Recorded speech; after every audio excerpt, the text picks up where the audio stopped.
Hello everyone, I'm Laura, and today's video is a bit controversial. We're going to discuss masturbation and the harmful effects of pornography and masturbation. But ultimately, is this a matter of health or illness? Watch with me until the end, and please leave your opinion in the comments below afterward. Folks, this is a controversial video, one that has been highly requested in the comments by channel viewers, and I decided to address it to report, for informational purposes, the medical consequences. The health consequences for patients who practice masturbation, whether associated with pornography or not. It is not my intention here to offer a personal opinion, much less a religious one on the subject. This is strictly informational. We know from sources, research, and studies that 90% of men have consumed content related to pornography at some stage in their lives. And this incidence increased with the pandemic. Approximately 1/5 of Google searches, 20%, are related to topics of pornography and masturbation.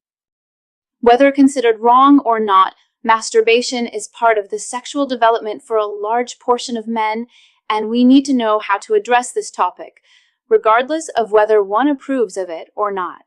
It is often a patient complaint that they cannot break free from the addiction, and often masturbation is pathologically associated with pornography consumption. A frequent question from patients is about the number of episodes, how much is harmful or not. Folks, just like with sexual intercourse, there isn't a right or wrong number for masturbatory stimulation. This is closely related to the harm it causes in the patient's life, what the repercussions are in their daily routine. For example, when it becomes an addiction, an inappropriate behavior, harming their social interactions. From the moment it causes harm to a man's routine and disrupts his social well-being, his relationship with his partner, or his well-being at work, it can indeed be considered an addiction. Furthermore, when the patient faces and identifies a certain difficulty in controlling the impulse, this is indeed considered an addiction. But what are the practical harms this can bring to a man's life? First, when masturbation is associated with pornography. The problem with pornography, especially excessive pornography, is that it is not reproducible in real life. Nowadays, the film industry, in this context, is sensationalistic. It presents stimuli to the patient, the consumer, the man who consumes it, that are not reproducible. Sometimes the patient becomes visually addicted to it and starts stimulating himself so much that he loses sensitivity in relation to his own body. When a patient becomes addicted to pornography, they subject their brain to that stimulus and often, when having relations with their partner, cannot replicate it and may reach states such as anorgasmia or delayed ejaculation.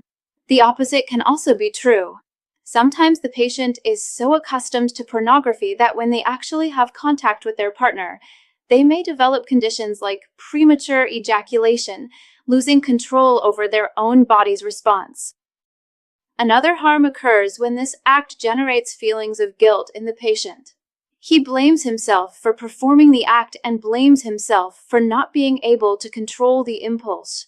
Just as this can be detrimental at home, at work, or in other places, the patient recognizes this and, being unable to control it, begins to experience symptoms stemming from the guilt related to the lack of control over the situation.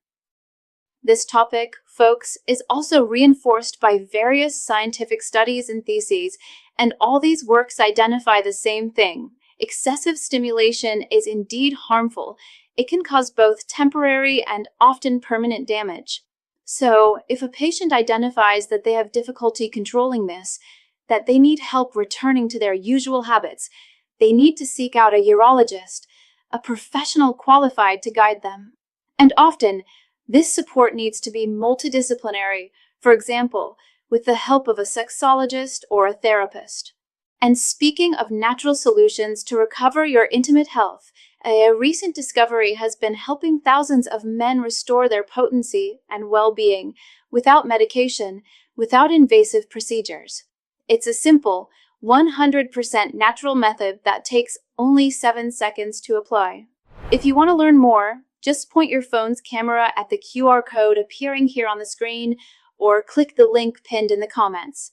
It could be the first step to reclaiming your vitality in a practical and natural way. Now, let's continue with the video.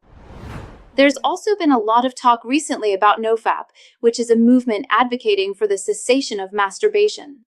This line of reasoning, this type of behavior exists, widely explored in the American market. It's also an industry. And sometimes this can help. It's a slightly more complex topic.